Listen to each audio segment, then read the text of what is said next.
The Prestige is one of Christopher Nolan's most unpredictable and well-written stories to date, but the film's massive plot twist is still being debated online. The movie revolves around the bloody feud between two magicians in 19th-century London, who find themselves in a psychological battle to perform a more impressive trick than the other.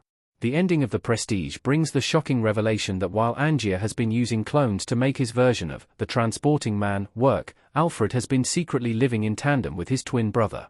However, despite Nolan's best attempts to make this plot twist work beyond a shadow of a doubt, there are still viewers who believe something more complex may be happening in The Prestige. This shouldn't be surprising, considering that Nolan has a penchant for making movies where things don't seem to be as simple as they look. There's certainly no shortage of theories about Christopher Nolan's movies, and The Prestige isn't an exception to that. That being said, this project certainly seems to attract the most. Borden's twin brother may have actually been his clone in The Prestige. Fallon may just be a clone of Alfred Borden. One interesting theory from Reddit user Just an Awkward Guy suggests that Alfred Borden didn't have a twin brother at all, but rather that he was using a clone much like Angier. This would explain why Fallon is forced to keep his true identity a secret, as there would be no record of him existing at all. This dark theory draws a clear parallel between the two characters, as they are both using clones to succeed at impossible tasks, but in completely different ways.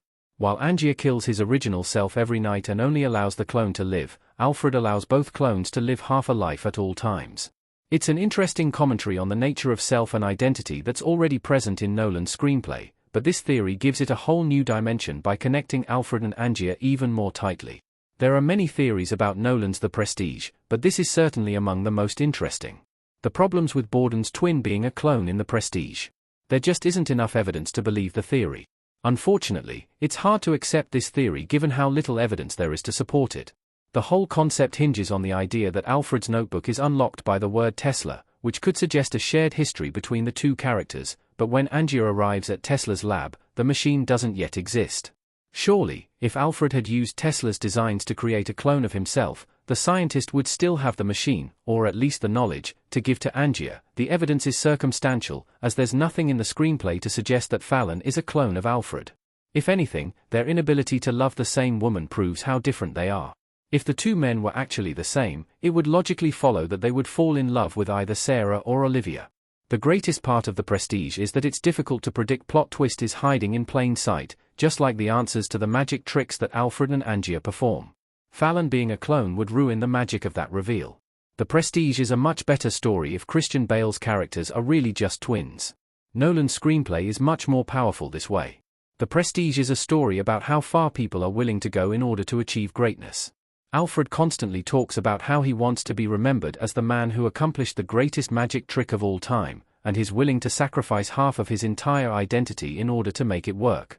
He only sees his family half of the time, and they aren't even aware of his brother's existence. This all serves to prove how dedicated Alfred is to his work, and revealing Fallon to be a clone would destroy this thematic depth. Additionally, the contrast between Alfred and Angier is one of the most interesting things about The Prestige. While Alfred sacrifices everything to make his trick work, Angier is willing to cheat the system and cut corners in order to do the same thing in a less moral way. This is ultimately his downfall, and it's a vindictive moment for Alfred because he views Angier as a less talented magician who used a machine to achieve the same thing that he sacrificed his entire identity for.